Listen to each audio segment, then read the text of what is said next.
Primera de Juan 2:12. Y hay mucho, aunque lo lees y parece que hay poco contenido, realmente hay mucho de qué hablar en este pasaje. Entonces lo que voy a hacer es que voy a leer el texto que nos corresponde, oramos y lo estudiamos. Dice así, ¿ya están todos ahí? Primera de Juan 2:12.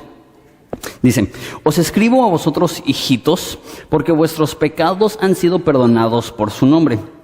Os escribo a vosotros, padres, porque conocéis al que es desde el principio. Os escribo a vosotros, jóvenes, porque habéis vencido al maligno. Os escribo a vosotros, hijitos, porque habéis conocido al Padre. Os he escrito a vosotros, padres, porque habéis conocido al que es desde el principio. Os he escrito a vosotros, jóvenes, porque sois fuertes y la palabra de Dios permanece en vosotros y habéis vencido al maligno. ¿Oramos? Padre, te doy gracias por lo bueno que eres y por la oportunidad que nos das de venir a considerar las Escrituras.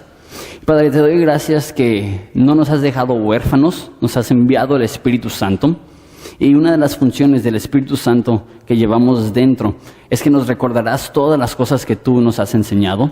Y Padre, tú mismo lo usarás para enseñarnos. Entonces, Padre, te pido y apelo al Espíritu Santo que tenemos cada uno de los creyentes dentro de nosotros, que haga que estas palabras tengan sentido y que no solamente tengan sentido, sino que también las podamos aplicar y ser transformadas por ellas. Te doy gracias por esta iglesia y te doy gracias por el privilegio de ser pastor y te damos gracias por este nuevo anciano que hemos establecido en esta mañana. Padre, te pido que le bendigas en nombre de Cristo Jesús. Amén. Okay. 2 preguntitas de volada antes de iniciar.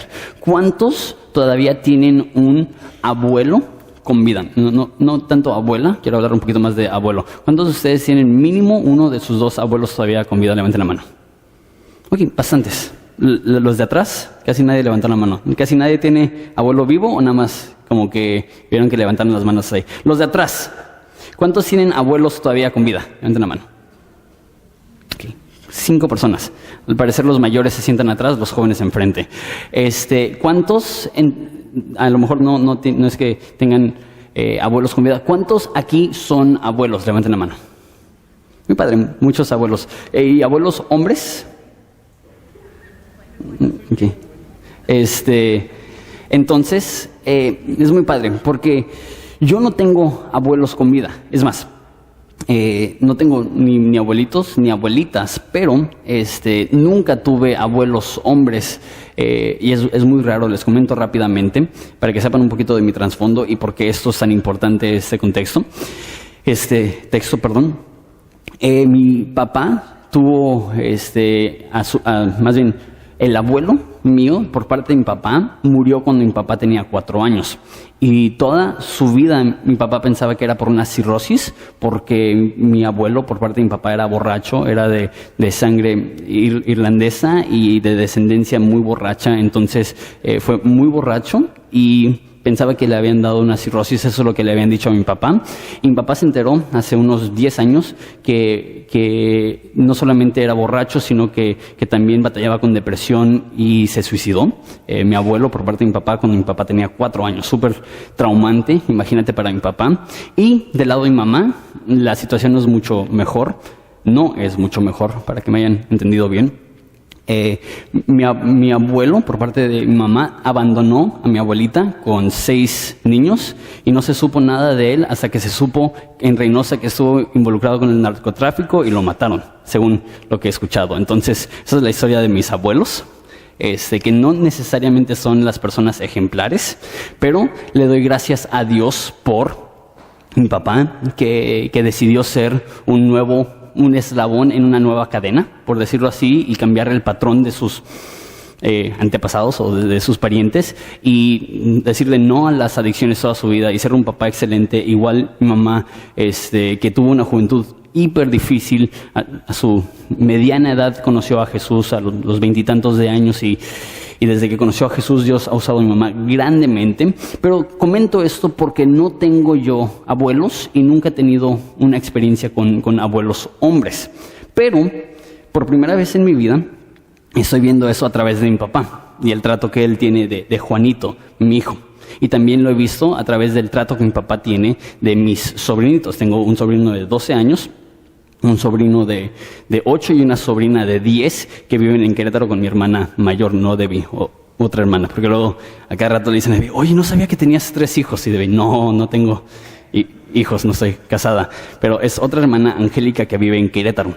Y cuando están con mi papá, es bien padre ver por primera vez en mi vida el trato que tiene un abuelo con un nieto. Y es bastante diferente el trato que tiene un abuelo con un nieto que el trato que tiene el papá con un hijo. Un papá con un hijo siempre está preocupado de no chiquear a su hijo, ni tampoco de ser muy áspero con su hijo. Es como que encontrar el balance de tener un hijo respetuoso, disciplinado, pero tampoco un hijo limitado y estresado. Entonces, pero los abuelos no tienen ese estrés. Los abuelos chiquean a los niños. El niño llega y quiere un chocolate. ¿Un chocolate? ¿Quieres 12? Y el niño, sí. Toma, y acabo que no duermen con él y llega el niño y está corriendo hasta en la pared y... ¿Fuiste con el abuelo, verdad? Sí. Y es una relación totalmente distinta a la que tienen abuelos con nietos a la que tienen papás con hijos. Y es bien bonito siempre que vienen mis sobrinos, y me imagino que lo vamos a empezar a ver más con mi hijo Juanito, pero cuando vienen mis sobrinitos, siempre en esta época de la Navidad, antes de abrir regalos, mi papá sienta a uno o dos de los nietos en sus rodillas, y en su casa tiene una chimenea, y está prendida la chimenea, están los regalos, y lo sienta y empieza a contar la historia de Jesús y su nacimiento, y unos cuantos acontecimientos, y por qué vino, y ver el cariño y la ternura que tiene un abuelo hacia un nieto es impresionante. Y ese es el contexto de Primera de Juan. Primera de Juan es un hombre entre 90 y 100 años, un hombre muy anciano, que le está escribiendo a cristianos jóvenes en una ciudad urbana importante. Son cristianos ya de segunda o tercera generación, y para ellos son como sus hijos, como sus nietitos. Y es con una ternura que escribe esto. Digo esto. Necesitamos personas así en Horizonte. Horizonte se está convirtiendo, y no es algo que estamos haciendo a propósito, pero Horizonte se está convirtiendo en una iglesia cada vez más joven. Y está bien, sabemos que es una necesidad muy grande. Y para empezar, Ensenada es una ciudad muy joven por todas las universidades que tenemos y demás. Pero al mismo tiempo no queremos que este sea un lugar donde se siente que una persona mayor no sea recibida. Al contrario. Tenemos muchas ganas, el cuerpo de liderazgo, y tengo yo muchas ganas de ver ese lugar lleno de hombres y mujeres ya maduras en el Señor, que ya tienen kilometraje caminando, que tienen sabiduría. Y la verdad, son pocos. Yo creo que podrían contar ahorita con una mano, y a lo mejor hasta me sobran dedos, cristianos en Horizonte que tienen más de 30 años de cristianos. Simplemente no hay muchos. Y ahorita estoy identificando unos cuantos, pero unos cuantos. Entonces, si tú estás aquí y tú eres una de esas personas, eres vital a nuestra iglesia. Te necesitamos porque la neta, somos muchos jóvenes, y aún muchos de los que no somos jóvenes de edad, somos jóvenes en el Señor, y necesitamos y anhelamos esas figuras paternas o maternas dentro de Horizonte, llenas no solamente de conocimiento de Dios, sino de experiencia en la vida y de experiencia en la vida, y también de un conocimiento largo de Jesús, que puedan dar consejos certeros a nosotros que estamos intentando averiguar qué es la vida, quién es Jesús y cómo vivir esto. Y si lo vemos de esa forma, mira en versículo 12, la ternura con la cual escribe Juan. Os escribo a vosotros, hijitos, porque vuestros pecados os han sido perdonados por su nombre. Esta palabra hijitos significa infantes, niños. Literalmente lo veo yo como si fuera mexicano Juan, hubiera escribo esto, mijitos. Así como que una ternura impresionante, y casi me imagino Juan como un hombre mayor. De hecho, cuando estaba escribiendo esto ya estaba demasiado grande para hacer esto, pero me lo imagino como un papá, poniendo a sus niñitos sobre sus rodillas y diciendo, les escribo esto, hijitos. Como dije, un nivel de ternura tan bonito, tan padre, tan íntimo. Y así va a escribir toda esta carta. Y hay partes de la carta que son fuertes, pero unas partes que son fuertes están como que envueltas en un lenguaje muy cariñoso. Porque Juan se asegura no solamente de decir la verdad, sino de decir la verdad de una manera amorosa. ¿Y qué es lo que le va a decir a sus hijitos? ¿Qué es lo que le va a decir a sus casi nietos espirituales? Dice, hijitos, les escribo esto porque sus pecados han sido perdonados por su nombre. Ok, cuando dice hijitos, infantes, no creo que literalmente está hablando a los niños de la iglesia. Yo creo que ese es el título que le tiene a toda la iglesia, porque para un adulto o un anciano de 90 o 100 años, todos son niños. Todos son mijitos. Entonces, les escribo a ustedes, ¿a quiénes? A toda la iglesia. ¿Por qué? Porque sus pecados han sido perdonados. Eso ya lo vimos en 1 de Juan 1:9, que dice que si confesamos nuestros pecados, Él es fiel y justo para perdonar nuestros pecados. ¿Qué es lo que está diciendo? Que cuando tenemos esta relación padre e hijo con Dios, nuestros pecados son perdonados. Porque esta frase, hijitos, no solamente describe la relación que Juan tiene con sus discípulos, también describe la relación que los discípulos deben de tener con el Padre. Que nosotros somos hijos adoptivos de Dios. Va a decir en capítulo 3, versículo 1, mirad cuán amor nos ha dado el Padre que seamos llamados hijos de Dios. Hijitos míos, les escribo porque Dios ha perdonado sus pecados. ¿Qué nos demuestra eso? El cristiano necesita ser recordado de lo que Cristo ya hizo en la cruz. Los cristianos necesitan ser recordados de la salvación. El cristianismo no es, ok, ya sé acerca de la salvación y ahora voy a madurar y olvidarme de eso y enfocarme en cosas más importantes. El cristiano nunca supera la salvación. Spurgeon dice que el mismo evangelio que salva al pecador alimenta al santo.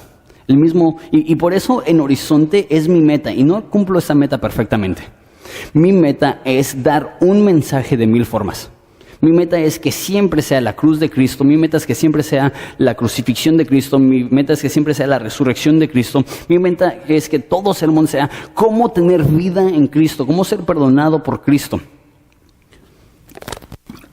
Porque entiendo que si ese mensaje es predicado, la gente no salva va a ser salva y la gente salva va a ser animada, va a ser consolada. Ahora, me quiero enfocar. No estoy acostumbrado a usar corbata. De hecho, eso es punto y aparte.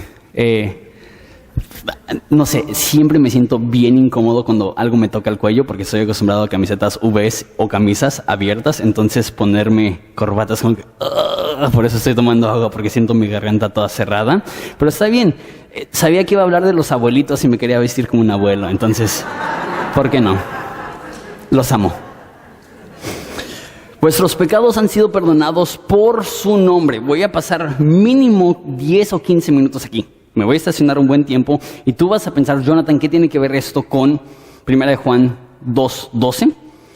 Va a tener sentido, entonces no se pierdan. No es que me fui por un rollote, es que eso es bien importante para entender el texto. ¿Qué significa? Que nuestros pecados son perdonados por su nombre. Ahí es bien difícil entenderlo por el español, por la preposición. Por puede significarse para o a través. Déjalo explico. Por su nombre puede significarse que su nombre es el que nos perdonó, o puede significarse que fuimos perdonados para su nombre. ¿Sí me voy a entender? Entonces, ¿qué es?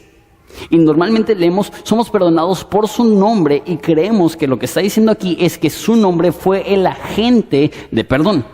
¿Cómo somos perdonados? Somos perdonados por su nombre nos perdona. Eso no es lo que está hablando aquí. Si quisiera haber dicho eso, hubiera puesto algo, somos perdonados por su sangre, o somos perdonados por su Hijo, o somos perdonados por su cruz. ¿Qué significa? Que nuestros pecados son perdonados por su nombre. Aquí no nos está dando el cómo somos perdonados, aquí nos está dando el por qué somos perdonados. ¿Cuál es la causa?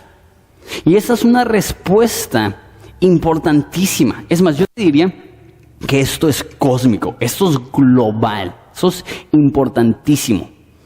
¿Por qué querría Dios perdonar mis pecados? ¿O por qué querría Dios perdonar tus pecados? ¿Qué gana Él al perdonarte a ti o qué gana Dios al perdonarme a mí? O a lo mejor una pregunta más difícil. ¿Por qué crearnos? ¿Por qué crear una humanidad que Él sabía que le iba a dar la espalda? Dice Juan 1:12, que a los suyos, 1:11, a los suyos vino y los suyos no le recibieron. ¿Por qué crearía Dios una creación así? ¿Por qué crearía Dios una humanidad así? La respuesta, por su nombre. ¿Qué significa eso? Todo lo que hace Dios, lo hace por su nombre. ¿Ok? Déjenlo, lo explico de esa forma. Todo lo que existe no es para nosotros, no es para la humanidad, no es para el bien, es para Dios. Y hay varios conceptos erróneos que tenemos. De hecho, me metí a varios blogs cristianos para ver cómo respondían ellos la pregunta, ¿por qué creó Dios la humanidad? Les doy unas cuantas respuestas erróneas que leí en blogs populares cristianos. Hay personas que creen que Dios creó al hombre porque tenía la necesidad de estar en una relación amorosa. Él quería dar amor y ser correspondido. Entonces crea una humanidad y de ahí fluyen conceptos como libre albedrío. ¿Por qué hizo Dios al hombre capaz de escoger el bien y el mal? Porque Él quería que el hombre le pudiera escoger a Él y así sentir amor, no solamente dar amor. Eso es lo que creen algunas personas, pero no es así. ¿Por qué? Jesús dice, como el Padre me ha amado a mí, yo les amo a ustedes. O sea, que Jesús ya está recibiendo amor perfecto del Padre. Y Jesús dice, yo amo al Padre. Entonces, no solamente el Padre ama a Jesús, Jesús ama al Padre. Y el Espíritu es enviado por el Padre y enviado por el Hijo. O sea que el Espíritu Santo está en sujeción perfecta al Padre. Entonces, dentro de la Trinidad, Dios es trino. El Padre ama al Hijo, el Hijo ama al Espíritu Santo ama al Padre, el Padre ama al Espíritu Santo y así. Y ya tienen amor perfecto. O sea, que no estaba ahí diciendo, ay, tengo tanto amor que dar y no hay nadie que me está amando a mí. Ya sé, voy a crear a la humanidad. Esa no es la respuesta correcta. Otra respuesta que leí es que porque estaba buscando gente que le sirva. Que estaba diciendo, pues yo estoy solo, ¿cómo voy a ser rey si no tengo gente delegada? Si no tengo gente que está debajo de mí, gente sujeta a mí. Y yo diría ahí, si quieres servidores, con los ángeles tiene. Los ángeles tienen la capacidad, en su perfección, sin pecado, de servir a Dios infinitamente mejor que tú y yo. Otra cosa que leí es que, y esto sí está bien raro, que Dios lo creó porque quería usar el poder que tenía. O sea, quería sentirse realizado. Soy Dios, tengo todo este poder, pero realmente no estoy haciendo nada. Y es lunes y ya estoy harto de sentirme como un nini, entonces pues voy a crear la humanidad. ¿Crees que era así? La pregunta es, entonces, ¿por qué? ¿Por qué crear Dios la humanidad? Dice Isaías 43:7, si puedes ponerlo en pantalla, por favor. No tienen que ir, voy a nombrar varios, van a salir en pantalla probablemente un poquito después de que lo lea. Isaías 43:7 dice, todos los llamados de mi nombre, para mi gloria los he creado, para gloria mía los he creado, los formé y los hice. ¿Por qué creó Dios a la humanidad? Dice ahí, para su gloria. Ese es el fin, ese es el propósito, esa es la razón, ese es el motivo. ¿Por qué? Porque Dios quiere gloria. Otro versículo. Romanos 15:7 dice, por tanto, recibíos los unos a los otros, como también Cristo nos recibió, para gloria de Dios. ¿Por qué nos recibió Jesús? ¿Por qué nos perdonó Jesús? Para la gloria de Dios. Uno más, ese posiblemente es el más contundente. Filipenses 2:9-11. Le voy a dar un tiempo, voy a tener un poco de misericordia. Filipenses 2, del 9 al 11, dice así. Por lo tanto, Dios también le exaltó hasta lo sumo y le dio un nombre que es sobre todo nombre. 10 también. Para que en el nombre de Jesús se doble toda rodilla de los que están en los cielos y en la tierra y debajo de la tierra. 11. Y toda lengua confiese que Jesucristo es el Señor. Punto. No. Continúa. ¿Para qué? Para gloria de Dios Padre. O sea, que todo lo que existe, si todo se va a doblar ante Jesús y decir, tú eres Dios, tú eres Señor, y el fin de todo eso es la gloria del Padre, eso significa que todo lo que existe tiene el fin de glorificar a Dios. Uno de los versículos más importantes que tienes que memorizarte es Romanos 11:36, que dice, todo es de Él, por Él y para Él. A Él sea la gloria por los siglos. Amén. O sea, la forma que definimos esto hace unos cuantos meses en la serie Muéstrame tu Gloria es, Dios existe para Dios. Dios no existe para ti, Dios no existe para mí, Dios no existe para el mundo, Dios existe para Dios. Esto va en contra y choca con la imagen que nosotros queremos de Dios. Es más, según John Piper, un teólogo y pastor de Estados Unidos, él dice que este es el motivo que Oprah Winfrey, una de las personas más exitosas de Estados Unidos, y Brad Pitt, todos conocemos quién es Brad Pitt, porque así somos los mexicanos. Oprah Winfrey, ¿quién sabe? Brad Pitt, él sí conozco. Ellos se criaron en un hogar cristiano, y toda su adolescencia eran cristianos hasta que llegaron a ese concepto y no les gustaba que Dios existiera para Dios. No se les hacía bueno, eso se lo hacía egoísta. ¿Cómo puede alguien existir para el bien de sí mismo? Eso es egoísmo. Bueno, si un humano lo hace es egoísmo. Si Dios lo hace es dioscentrismo, que es el fin de todas las cosas, exaltar a Dios. Y ellos abandonaron el cristianismo. Ellos dijeron, no me gusta la idea de un Dios que existe para Dios, yo quiero un Dios que existe para la humanidad. Y mucho del cristianismo ha torcido la Biblia y la ha hecho algo enfocada en el hombre. Y decimos cosas bonitas, pero no son totalmente ciertas, como, esto es el manual operativo. ¿Han escuchado eso? Que cuando compras algo tienes el manual operativo y lo tiras, y así es la Biblia. No lo tires, porque si quieres saber cómo vivir, tienes que ver esto. ¿Es cierto esto? Más o menos. Eso no es el manual operativo. Eso es lo que te da a conocer el Creador. Porque no estamos intentando leer la Biblia y decir, Dios, demuéstrame algo acerca de mí. Estamos leyendo la Biblia y estamos diciendo, Dios, demuéstrame algo de ti. Porque todo se trata de ti, no de mí. Porque la vida se encuentra en ti, no en entenderme a mí, no en realizarme a mí, no en actualizarme a mí, no en amarme a mí. Se trata de ti. Por eso tenemos como eslogan, nos encanta, se trata de Jesús. Porque Dios existe para Dios. Ok, ¿qué tiene esto que ver con 1 Juan 2:12? Sé que está padre, pero ¿qué tiene que ver? Si Dios existe para Dios y Él tiene hijos, Dios está enteramente y eternamente comprometido con el bienestar espiritual de sus hijos, porque su reputación depende del bienestar de sus hijos. Dios está ferozmente comprometido con tu bienestar espiritual si eres su hijo, si eres cristiano. Hay dos formas de imponer, hay dos formas de mostrar tu gloria. Imagínatelo como un león. Las dos formas, uno, devorar, o dos, proteger. ¿Has visto a lo mejor Animal Planet?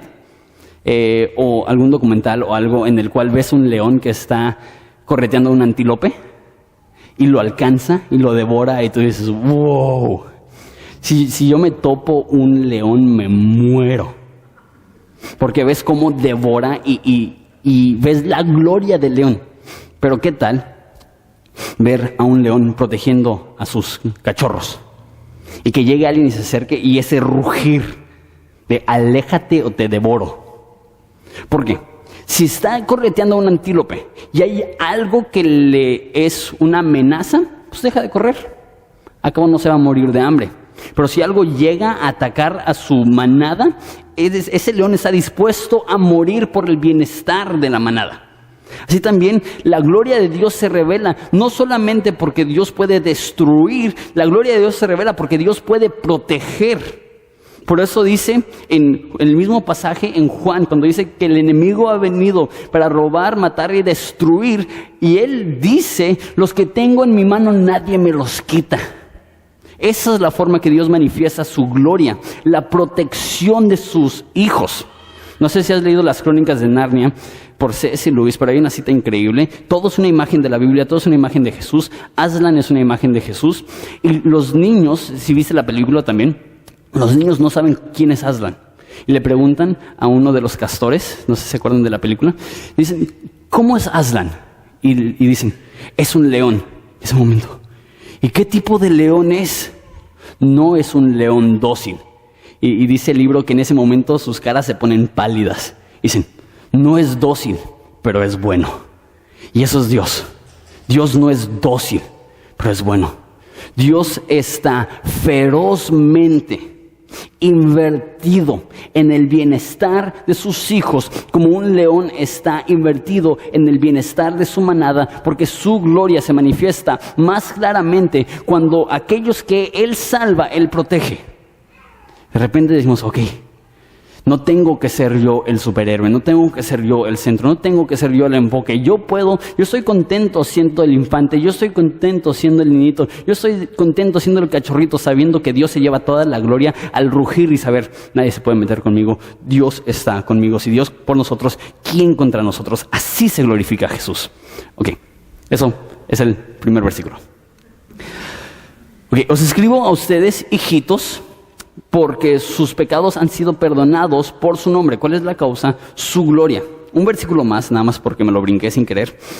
Salmo 106:8 dice, pero Él los salvó por amor de su nombre, para hacer notorio su poder. Increíble. Ok. Siguiente versículo, versículo 13. Os escribo a vosotros, padres, porque conocéis al que es desde el principio. Nos paramos ahí. Entonces ya le escribe a hijitos. Como digo, no creo que esté hablando de niños literalmente, yo creo que está hablando de todos los cristianos, porque todos los cristianos tienen sus pecados perdonados por su nombre. Pero aquí escribe a padres. Y yo creo que padres hablan de las dos cosas, de padres biológicos y padres espirituales. Empezamos con padres biológicos.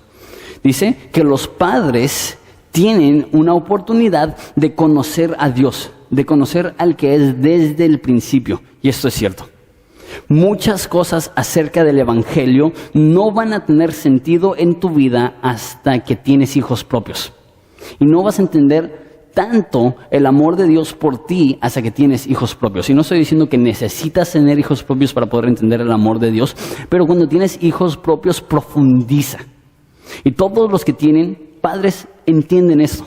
Y lees cosas que dice Jesús como si ustedes siendo malos saben dar buenas cosas a sus hijos, cuánto más nuestro Padre que es perfecto sabe dar el Espíritu Santo a aquellos que le piden. Dices, wow, si yo siendo carnal, caído, débil, amo a Juanito y amo a mi hijo, cuánto más Dios que es perfecto, si Él dice, Él es mío, Él es mi hijo, cuánto amor tendrá Él por mí. Entonces, si tienes hijos, aprovecha para ver en ellos el amor que Dios tiene por ti. 2, si eres un hombre soltero o recién casado, no le saques. Vivimos en una cultura que los niños no son vistos como una bendición, son vistos como una carga. Y qué triste que lo que Dios dice, sea bendito tu manantial. Y que la Biblia dice que los hijos son herencia de Dios y que dice que son como saetas, como flechas en las manos de un valiente. El mundo dice, no, mucho trabajo, mucho dinero, mucho esfuerzo, no te conviene. No, es una bendición que no te puedes imaginar tener hijos. Entonces, una vez más, si estás soltero o recién casado, no le saques. No estoy diciendo que esperarte un poquito es pecado, no estoy diciendo que busques a una esposa desesperadamente solamente para tener un hijo. Lo que sí estoy diciendo es que conozco muchos hombres que le dicen a su esposa, y su esposa, ándale, ya quiero tener hijos. No estamos listos. ¿Por qué? No es que no estén listos, es que no quieren tomarse el reto de tener un hijo, en la mayoría de los casos. Ok, no le saques. Número 2, no solamente está hablando de padres biológicos, yo creo que también está hablando de padres espirituales. Pablo, escribiendo a la iglesia en Corinto, dice, tienes muchos maestros, mas no tienes muchos padres. O sea, tienes muchas personas que les gustan decirle a todos cuántos saben, pero no tienes muchas personas que están realmente interesados en invertir personalmente en el bienestar de otras personas. Yo le pido a Dios que nos dé muchos padres en esa forma. Y una de las formas que hacemos esto es grupos en casa. Que personas más maduras puedan tomar a otras personas y decirle, te quiero ayudar. No solamente ser un maestro, pero formar parte de tu vida y ser un consejero y ser un amigo y ser una ayuda. Creo yo. Y dice, los padres espirituales tienen el privilegio de conocer al que es desde el principio. Yo creo que cuando tú te dedicas a discipular, vas a aprender muchísimo más de Dios de lo que te puedes imaginar. Yo creo que el maestro aprende 10 veces más que el alumno, siempre. Yo creo que el maestro aprende 10 veces más que el alumno. Entonces, ¿quieres aprender? ¿Sientes que te falta espiritualidad? No le saques a la enseñanza.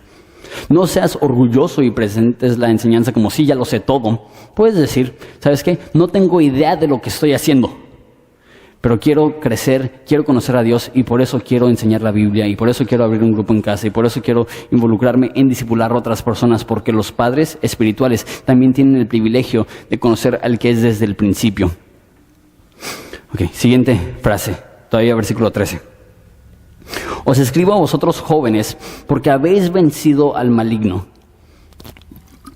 Aquí no está hablando tanto al concepto que tenemos nosotros de jóvenes. Y dependiendo de quién eres, tienes una definición diferente de joven. Normalmente los jóvenes creen que joven es menor de 25 y los adultos creen que joven es menor de 50. Entonces, hay más o menos. Pero déjate digo, a la cultura de la que está escribiendo, mínimo la judía, eras un niño hasta los 13 años y desde los 13 años eras visto ya como un adulto. Interesante. Y eras visto como un adulto joven hasta los 40 años y entre los 40 y los 50 años pues nada más eras un adulto y a partir de los 50 eras oficialmente y te empezaban a tratar como un anciano. ¿Por qué? Porque la gente en ese entonces vivía entre 55 y 60 años promedio. Entonces, si ya llegas a 50, ya estás en los últimos años de tu vida. Sé que ha cambiado y que hoy en día alguien de 50 es un pollito. Porque necesito ganarme a los mayores, es mi fin. Ya soy de abuelito y los de 50 van empezando en la vida. Entonces, aquí cuando está hablando a los jóvenes, de hecho, esa palabra no es joven, realmente la mejor traducción probablemente sería joven adulto. Está hablando de aquellos entre 13 y 40 años aprox. Entonces, ¿qué es lo que les dice? Dice, les escribo a ustedes jóvenes porque han vencido al maligno. No estoy seguro si esta es la demográfica más grande en Horizonte, menores de 40, pero sí sé que la demográfica más grande de Horizonte es gente menor de 50. Y hay mucha gente menor de 40 años, entonces sé que esto aplica a muchos de ustedes. Cuando eres joven va a haber tentaciones, y siempre hay tentaciones, pero al parecer lo que está dando a entender es que hay tentaciones súper agudas. Hay tentaciones súper difíciles. Satanás está atacándote. ¿Y qué es lo que necesitas? Necesitas vencer aquellas tentaciones. Necesitas fidelidad. Déjalo digo de esta forma. Para los jóvenes es más importante fidelidad que emoción. Déjalo digo esto como joven también yo. Muchos jóvenes creen que su emoción por el cristianismo será suficiente para ayudarles a vencer las tentaciones. Y ellos creen, porque llegan a la iglesia y adoran a Dios y levantan la mano y sirven y están involucrados y tienen mucha pasión, que por eso van a vencer la tentación. No, si eres joven, ser apasionado es normal, te apasionan todas las cosas. Llegas a la iglesia y estás súper apasionado por la iglesia y sales y estás súper apasionado por un programa de televisión y sales y estás súper apasionado por un platillo y así somos los jóvenes, muy apasionados. Pídele a Dios fidelidad. Pasión no es mala, pasión es buena. Estar emocionado de las cosas de Dios es bueno. Pero lo puedo decir como joven que me crié en una iglesia que he visto a cientos de personas tener mucha pasión por una época de su vida y de repente con tiempo se enfrían y te puedo contar de decenas, si no es que cientos de jóvenes que en su momento los veías apasionados por Cristo y que hoy en día están más alejados de Cristo y más fríos de lo que te podrías imaginar. ¿Por qué? Porque la meta como joven no es pasión, la meta como joven es fidelidad. Pídele a Dios que te ayude a vencer las tentaciones de Satanás. Pídele a Dios que te ayude a serle fiel. Una vez más, pasión es buena, pero solamente tener emoción y sentimientos no es suficiente. Necesitamos que esa emoción y esos sentimientos vayan de la mano, vayan acompañadas de fidelidad profunda hacia Dios. Y vamos a regresar a eso, lo va a repetir y nos va a dar más información al final del pasaje. Os escribo a vosotros, hijitos, porque habéis conocido al Padre. Va a volver a escribir a todos. Y en esa ocasión no dice porque sus pecados son perdonados, ahora dice porque han conocido al Padre. Eso me demuestra que el perdón de pecados y la adopción van de la mano. Dios te perdona para adoptarte. Dios quiere tenerte como su hijo, y si esto va de la mano, eso es lo que les estaba comentando hace un segundo, que Dios está comprometido totalmente a amarte como su hijo. Dios no quiere amor de lejos, esto ya lo comentamos en esa serie. Dios no busca una relación de lejos, Dios busca que nuestra relación con Él sea lo más íntimo posible. Entonces reitera a los hijos y también a los padres. Dice, os he escrito a vosotros padres porque habéis conocido al que es desde el principio. Exactamente lo mismo que dijo hace un segundo. Y os he escrito a vosotros jóvenes porque son fuertes y la palabra de Dios permanece en vosotros y habéis vencido al maligno. Dice lo mismo, pero agrega 2 frases. Dice, porque son fuertes y porque conocen la palabra de Dios. La Biblia dice en Proverbios que la gloria del joven es su fuerza. O sea, que llega un momento, y de hecho los biólogos se van a decir que a partir de los 40 años aprox, tu fuerza empieza a disminuir. Conozco personas de 50, 60, 70 años que son mucho más fuertes que yo. No estoy diciendo que eres débil si llegas a cierta edad, pero definitivamente un hombre a sus 70 años no tiene la fuerza que tenía a sus 40 años, ni tampoco la energía. Es algo que me encanta, por ejemplo, de abuelitos que se quedan dormidos en todas partes. ¿Por qué? Porque de repente llega una edad donde, ¿escuchar o dormirme? He escuchado muchas conversaciones en mi vida. Voy a dormirme. Y hay personas así. Pero de joven, la Biblia dice, tenemos energía, tenemos fuerza.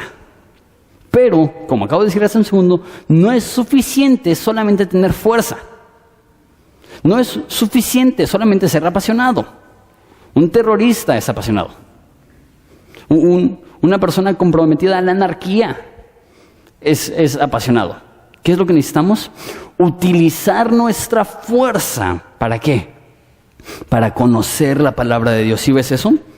Porque son fuertes y la palabra de Dios permanece en vosotros. Escúchame bien, joven, menor de 40 años. Tienes más tiempo y fuerza de lo que tendrás en toda tu vida para estudiar la palabra de Dios. Tienes más fuerza y tiempo ahorita para estudiar la palabra de Dios. Si tú dices, sí, Jonathan, pero es que estoy trabajando y estoy estudiando y estoy bien lleno de actividades. Usa la fuerza que Dios te ha dado como joven. Apóyate de cafeína si necesitas o no sé, pero haz el tiempo de conocer a Dios, haz el tiempo de estudiar la palabra de Dios, porque este será tu momento más fácil de conocer la palabra. De cierta edad en adelante se pone progresivamente más difícil aprender, conocer, tener tiempo, tener energías para estudiar la palabra de Dios. No estoy diciendo nada más que si eres joven, no desperdicies tu tiempo. Y creo yo que eso es más necesario, ese mensaje es más necesario que nunca. Y sé que se escribió hace 1900 años, pero es como si estuviera viendo a los jóvenes del 2013 y escribiendo esto. Porque yo creo que hoy en día hay más oportunidades para ocio inútil que en cualquier otro momento de la historia. Hay más oportunidades para simplemente pasar tiempo sin hacer nada significativo y entretenerte y no enfocarte en cosas que realmente valen la pena. Estoy diciendo que es malo ver una película, estoy diciendo que es malo ir al cine, estoy diciendo que es malo pasar tiempo con tus amigos, estoy diciendo que es malo, no sé, leer una revista, estoy diciendo que es malo jugar videojuegos, no. Pero conozco a personas que eso consume su tiempo. Jóvenes, Dios no te va a preguntar cuando llegues al cielo hasta qué nivel llegas en un videojuego. Dios no te va a preguntar cuando llegues al cielo cuántos amigos tuviste en Facebook. No va a decir, ¿cuántos amigos? ¿2,000? Entra en el gozo de tu Salvador. Él va a decir, ¿fuiste fiel a lo que te di? Te di en tu juventud fuerza, tiempo. ¿Lo usaste para conocerme a mí? ¿Lo usaste para conocer mi palabra? Salmo 119. ¿Cómo mantendrá sus caminos rectos Dios al joven? Conociendo la palabra de Dios. Esa es la forma que un joven endereza sus caminos, conociendo la Biblia. Queremos ser una iglesia que estamos agresivamente inculcando en nuestros jóvenes que no se trata de una experiencia, se trata de una persona, su nombre es Jesucristo y le tenemos que conocer. ¿Y cómo le conocemos? A través de la Biblia. Mi esperanza es que todos los que vengan aquí se saturen de esto. Jesús, Jesús, Jesús, Jesús, Jesús, Jesús, Jesús y más Jesús, porque solamente así venceremos al maligno. Solamente así resistiremos en tentación. Solamente así seremos personas no solamente fuertes físicamente, fuertes espiritualmente. Ok. Me enfoqué más en jóvenes, pero me enfoqué en esas tres características, más en lo físico, pero yo creo que eso también narra tres características de cristianos en iglesias. No creo que estas sean todos los tipos de cristianos, pero son definitivamente tres categorías que existen dentro de la iglesia. Y esos son los niños, los que van empezando.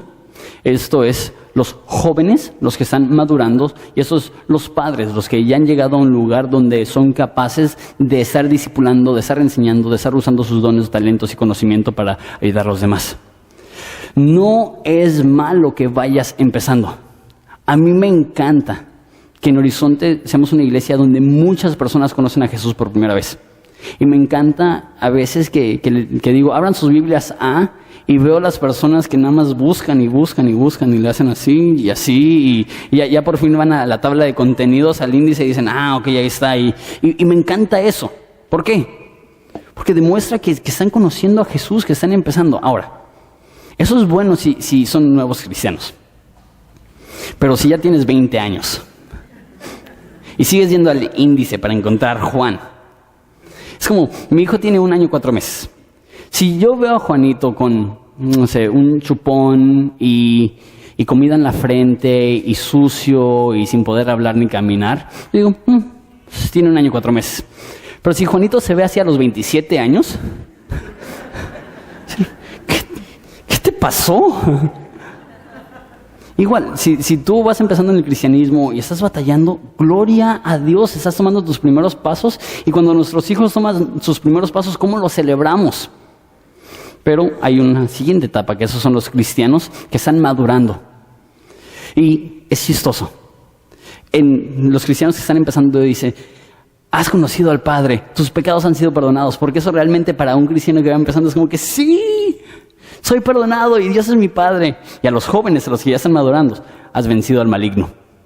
Porque muchas veces, después de que pasamos unas cuantas semanas o meses con el Señor, llega la primera prueba. Llega la primera tentación y ahí es cuando nos damos cuenta, wow, estas no son vacaciones, esta es una guerra. Necesito prepararme espiritualmente para que lo que Satanás tiene en contra de mí, para poder protegerme espiritualmente con la armadura que me ha dado Dios. Y muchas veces Dios usa eso para ayudarnos a crecer. Muchas veces son las tentaciones y las pruebas que manda Satanás lo que Dios utiliza para nuestro mayor crecimiento. Y dijo, escuché a Fermín Cuarto dar ese sermón y dijo algo súper. Dijo, muchas personas se quedan en la infancia porque tienen miedo a las pruebas que llegan con la juventud.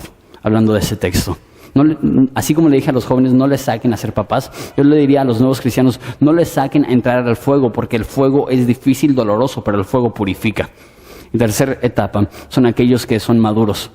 Y una vez más, le estoy pidiendo a Dios que nos dé muchos padres espirituales, porque somos una iglesia con mucha Y no quiero decir inmadurez, pero muchos bebés espirituales, muchas personas que que tenemos poco tiempo o que van empezando o que van iniciando. Y yo digo, necesitamos personas que tomen en serio esta postura de yo sé algo que ellos no saben. Yo he caminado con Dios por muchos años y ellos van empezando. Yo puedo ayudarles, yo puedo discipularles, yo puedo invertir en sus vidas. ¿Les parece si nos ponemos de pie y oramos?